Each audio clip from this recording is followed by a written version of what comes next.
अंधेरी रात थी। गांव के बाहरी इलाके में स्थित एक पुरानी हवेली में चार दोस्त राजीव, नेहा, अर्जुन और सोनिया छानबीन करने पहुंचे। कहा जाता था कि इस हवेली में कोई रहस्यमयी ताकत है। नेहा ने डरते हुए पूछा। क्या हमें सच में अंदर जाना चाहिए?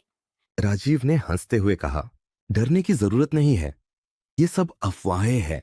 जैसे ही चारों ने हवेली का दरवाजा खोला, एक जोर की आवाज गूंज उठी।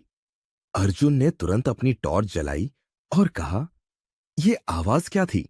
सन्नाटे में सिर्फ उनकी सांसें सुनाई दे रही थी। हवेली के अंदर घुसते ही उन्हें एक टूटी हुई घड़ी दिखी। घड़ी की सुई अजीब तरीके से 12 बजे पर फंसी हुई थी। सोनिया ने धीरे से कहा। ये घड़ी क्यों रुकी हुई है?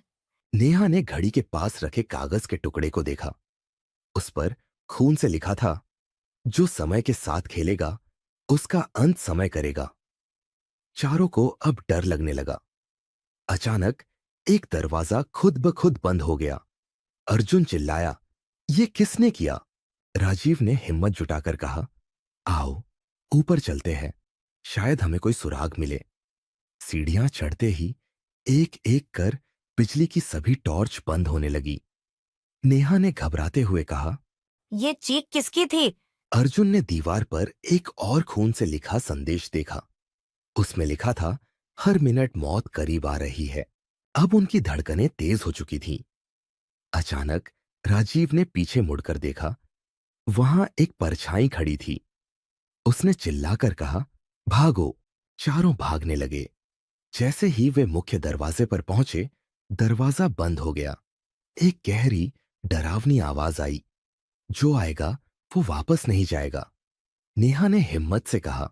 सभी को मिलकर इसका सामना करना होगा। जैसे ही उन्होंने पलटकर देखा, वह परछाई गायब हो चुकी थी।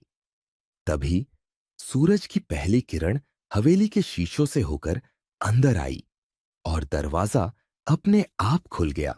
चारों ने बाहर निकलकर राहत की सांस ली। लेकिन एक बात साफ थी, हवेली उन्हें जिंदा छोड़ने का इरादा नहीं रख रही थी। बच्चों, हमें इस कहानी से यह सीख मिलती है कि डर का सामना करने से ही मुक्ति मिलती है और हर जगह जाने से पहले सोचना जरूरी है।